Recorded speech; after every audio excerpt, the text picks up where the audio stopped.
You know, I love every member of my family, despite the differences. I don't look at her as an evil stepmother.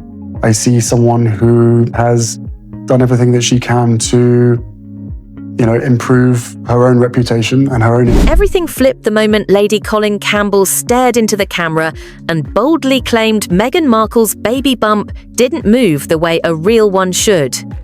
It wasn't the first time rumors swirled about Archie and Lilibet's births, but this time, it wasn't buried on some sketchy forum. It happened live right on air. Royal insiders Lady C and Tom Bower, known for pulling zero punches, brought the whispers straight into the spotlight. They practically dared Meghan and Harry to hit them with a lawsuit.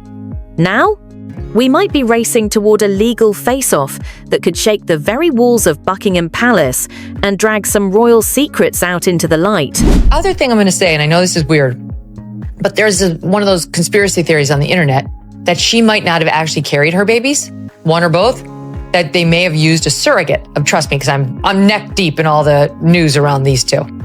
And there are many people who long before today are convinced she used surrogates and that her pregnancies were fake, one or both of them. So Tom Bower says his team went digging hard. Hospital records, official statements, routine royal paperwork, nothing. No documents, no confirmations, not even the quiet nods usually dropped by palace staff. Then Lady Colin doubled down, pointing to strange footage of Meghan's baby bump shifting mid-interview, something online sleuths have obsessed over for years. But now, it's not some fringe Reddit theory. It's making global headlines. And with Harry reportedly fuming behind closed doors, insiders say lawyers are now involved. The Sussexes are eyeing defamation claims. But here's the catch. Suing opens the door to discovery. And discovery means private medical files, emails, witnesses, even internal PR memos. That's the kind of evidence that doesn't just shake the Sussex brand, it rattles the entire monarchy. So now everyone's asking, what are they hiding? If the births were legit, why not release the kind of doctor's letter royals have shared for generations? Why no hospital steps photo op? No staff witnesses? No detailed press briefings? No classic ceremonial exit like Kate and William's well-documented births? With Archie, Meghan vanished for almost 2 months, then reappeared, cradling a blanket-wrapped baby in a photo op that felt rushed, awkward, even staged. And with Lilibet, born in California, no hospital proof, no medical team named, no clear timeline, just a press release and a pile of questions. Some critics are going to say, well, you're taking private struggles and you're bringing them into the public and you're making money off of them. For me, having seen my family and the institution's part in constantly feeding the British press with lies, mistruths, disinformation, the way that I can correct those mistruths is by writing something, the truth. Now compare that to how Princess Charlotte and Prince Louis were introduced to the world. Same hospital steps, same doors, same iconic white dress, flawless hair, glowing parents, and babies wrapped like royal gifts. It felt like a ceremony, a tradition, a statement. With Meghan and Harry, silence, then a post on Instagram. The question hangs in the air, were they avoiding something or someone? That's where whispers of surrogate contracts pick up steam. Insiders say NDAs were signed, private clinics contacted. A legal team drafted non-disclosure agreements so airtight they'd make a Buckingham butler nervous. 1LA. Attorney, who's worked with Hollywood elites and wealthy families using surrogates, told the press that the red flags were all there, heavily controlled announcements, vague timelines, zero medical details. If any of it's true, and remember, we're in the realm of credible speculation now, it's not just about privacy. This would violate royal protocol, the very rules that define legitimacy, titles, and succession. That makes it way bigger than gossip. If Archie and Lilibet weren't born under those royal standards, could that affect their standing in the line of succession? Were we, the public, intentionally misled? And if so, why? What truth was dangerous enough to risk all this secrecy? Sources close to the couple say Harry and Meghan fear a courtroom could expose everything, yet they're angry enough to roll the dice anyway. Lady Colin, staring straight into the camera, said it plainly, "Let him sue me." And with that, the tone shifted. It stopped being about what's true and became a question of what the Sussexes might be hiding. According to Tom Bower, the couple is on full alert. Their Montecito team, a tight, curated group acting like a mini royal court, is scrambling. Crisis meetings, public image makeovers, quiet outreach to Hollywood insiders. Still, it's slipping. The media tide isn't just turning, it's pulling back hard. What once looked like a brave break from a dated monarchy now feels like a carefully planned exit route from accountability. I think that, as we've spoken about, this show has completely underperformed. It did not really appear on the Spotify charts. This was, of course, the podcast that she made with Lemonada Media. It's still unclear, actually, about what money has come from this podcast. So originally, when she signed up with Spotify, there was money up front. That deal went south. She signed up with Lemonada. Even Hollywood is pulling away. Meghan's big Spotify deal? Dead. Her Netflix series? Dropped with barely a whisper, then vanished. And her lifestyle brand? It launched with jam jars and herbal teas, only to pause suddenly. No restock, no explanation. She's shifted from modern icon to something far more complicated, a public figure wrapped in contradictions. She calls herself a founder, a philanthropist, a champion for women's voices. But nearly every move she's made leans on her royal title, her connection to the crown, or hinges on subtle digs at the very palace she walked away from. There has always been this competition between us. Weirdly. Again, I think it really plays into, or is played by, the heir spare. And then there's Harry. According to Bower, he's more alone than ever emotionally, financially, even spiritually. Old friends have faded. Charity roles are quietly slipping away. He's still gripping his royal identity, even as Prince William reportedly grows colder. No return, no forgiveness, no outreach. And King Charles, radio silent.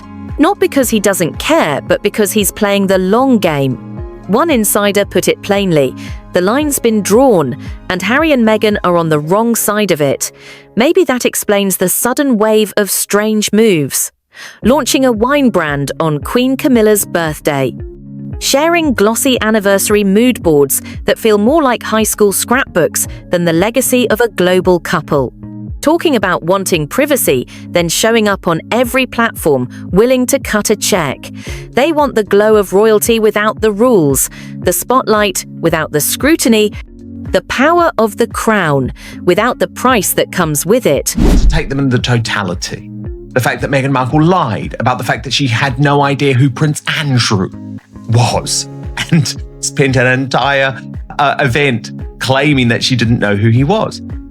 The fact that she lied about not knowing anything about the royal. But what happens when that strategy stops working? But what happens when that playbook stops working? We're seeing it unravel right now. Public opinion is shifting. Even longtime supporters are starting to ask the tough questions. Why hasn't Lilibet ever been seen in public outside of a single birthday photo snapped by a friend? Why were Meghan's pregnancy shots so scarce, so perfectly lit, yet strangely inconsistent? And why is every response from their team so vague, so carefully worded to hint at answers without ever giving them? And what if the biographers are right? If Bower and Lady C really do have the receipts, documents, witness accounts, hard evidence, the fallout could be massive. Not just for Meghan and Harry's brand, but for their children's place within the royal system, for their finances, which rely on the mystique of royal access, for their position in Hollywood's elite social circles, where curated authenticity is everything, and for Harry, it could mean the final tear in an already fragile bond with the only blood ties he has left. There's a lot that I can forgive. But there needs to be conversations, and then in order for for reconciliation, and part of that has to be accountability. We're hearing the Sussexes are gearing up to strike back. Their legal team is reportedly dissecting every allegation, searching for slander, for malice, for any opening that would justify taking it to court. But if they pull that trigger, they unlock the vault. And if they stay quiet, they risk letting that silence speak louder than any denial. Meanwhile, the biographers aren't budging. Tom Bower says more is coming: fresh chapters, insider accounts, a second book he claims could captivate the world with what it exposes. If this is a bluff, it's one with everything on the line. But if it's real, if the evidence exists, it's not just a scandal that shakes the Sussexes. It's one that could send shockwaves through the entire royal institution. Not stupid. We get it. We see that you did know who they were, and what you've done is you've shown yourself in the past how you've tried to have the likeness of the late Diana and Catherine. And writing this article about her shows you that you clearly knew. And we haven't even touched the timeline, because buried beneath the swirl of surrogacy, whispers and broken protocol lies something even more haunting: an invisible pregnancy calendar. The vanishing weeks, the tight photo crops, the missing doctors, shifting due dates, post-birth photos that don't match post-birth reality. Every skipped moment, every unexplained delay now feels like a clue in a much bigger puzzle, and that puzzle may soon land in a courtroom. Lady C and Tom Bower aren't just talking, they're building a case. They're daring Meghan and Harry to respond, begging for a lawsuit, and that might be the boldest play yet. Because if the Sussexes walk into that courtroom, win or lose, they'll have no choice but to answer the questions they've dodged for 5 years. They'll have to give timelines, show evidence, testify not in a glossy sit-down, but under oath. Harry's life in America is nothing. Well, yes, exactly. He has a reputation to fall back on. So they on. have a symbiotic relationship. Yeah, they need each other. So now, the real question isn't just what's true, it's how far they'll go to keep certain truths buried. And just when it seemed things couldn't get any messier for the Sussexes, the spotlight shifted again this time, from mysterious births to the power plays behind the curtain. Because while Meghan projects the image of a calm, modern-day mompreneur, insiders paint a far edgier portrait. She's the strategist, the operator. For years, she's treated Hollywood like a chessboard, pulling strings through top-tier publicists, North Dakota A-shielded alliances, and carefully curated friendships with A-listers who know when to post, when to comment, and when to disappear. But what once looked like calculated brilliance now reeks of desperation. And in a town that trades on authenticity, Meghan's brand isn't selling anymore. The glow is fading.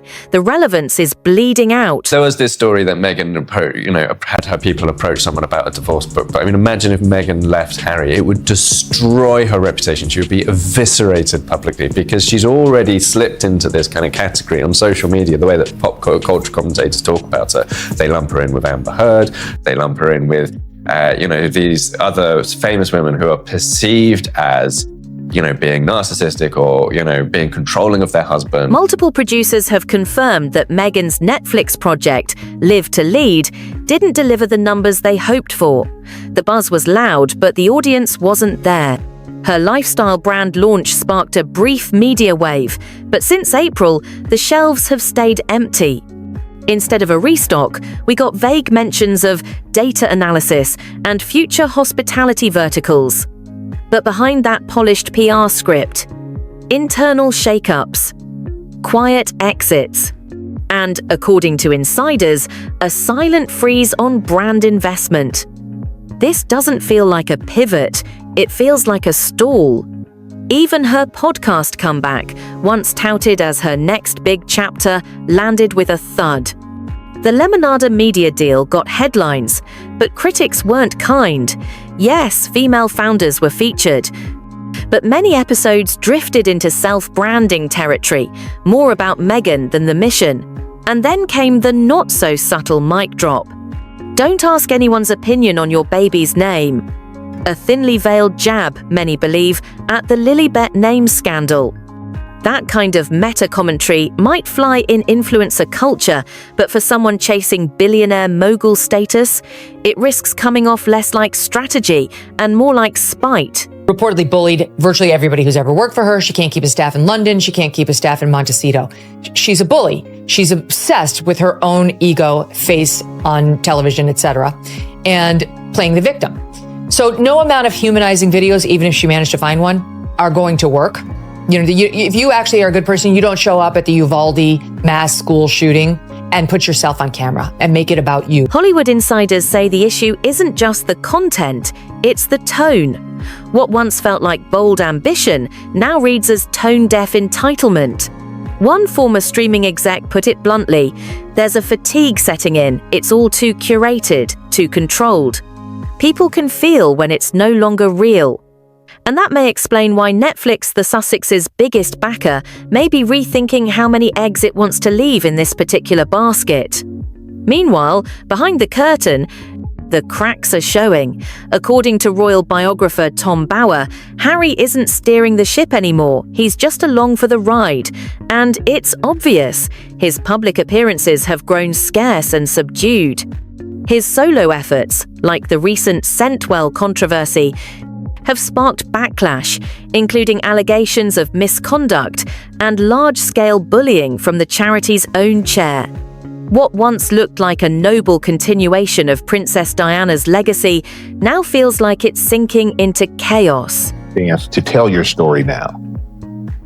Are you sympathetic to that? Yes, 100%. And I think, after I've done this, the book comes out, I would hope that other members of the family feel as though they can.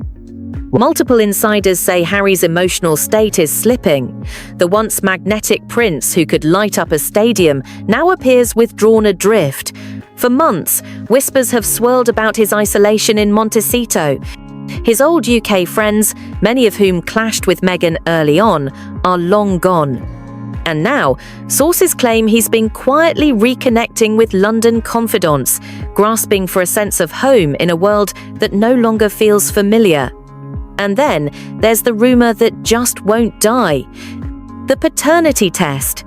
Several unnamed sources have suggested a covert DNA test was done years ago tied to long-standing speculation about Harry's own bloodline.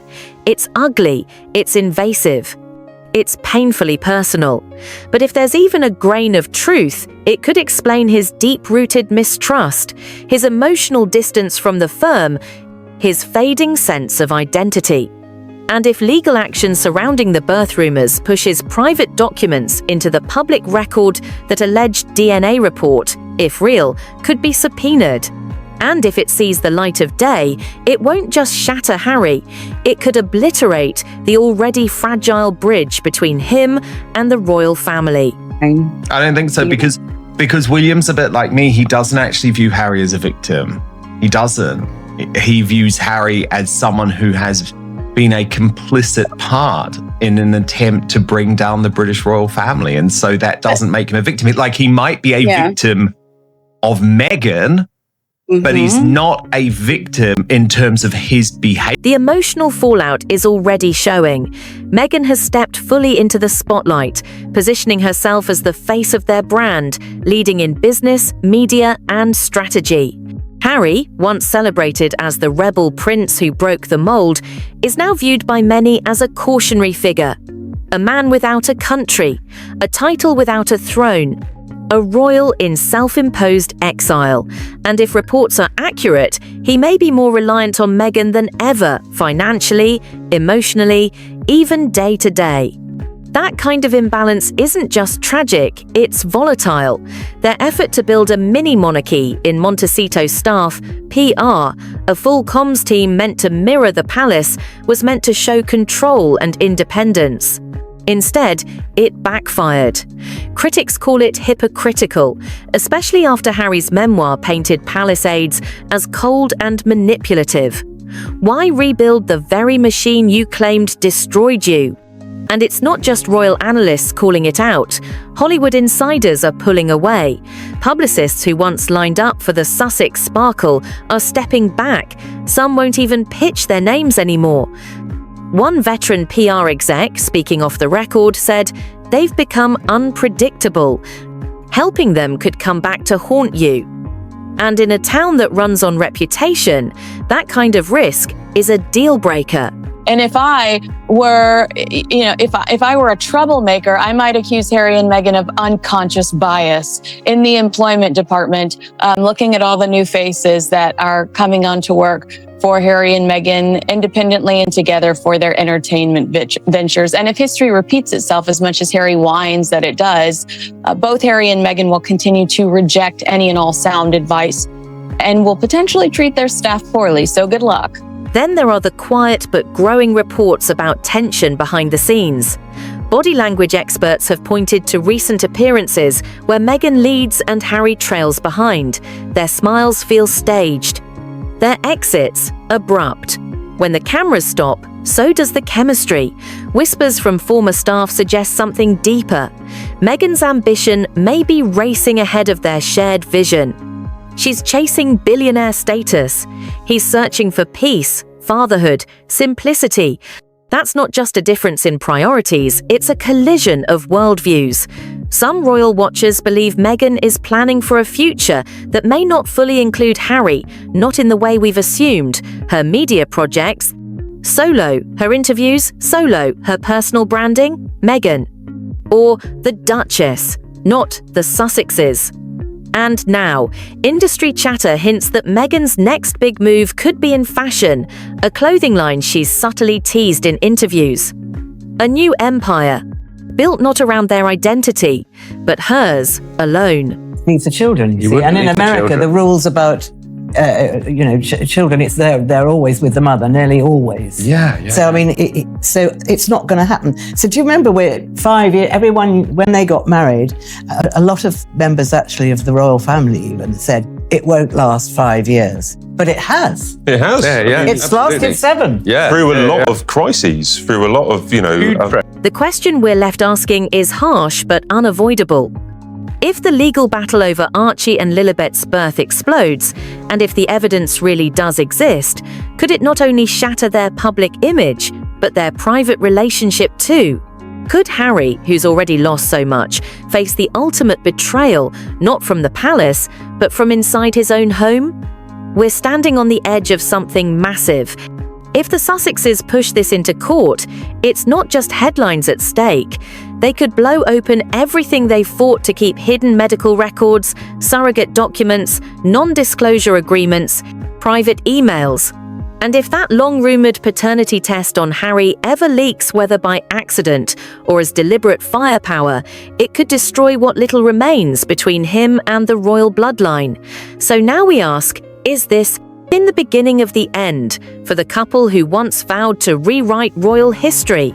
Will they risk everything just to prove a point, or is the empire already crumbling behind the scenes?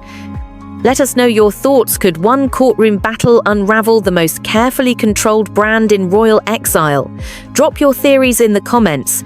And as always, thanks for watching, Scandal Seekers. Stay sharp. Stay skeptical. Stay tuned.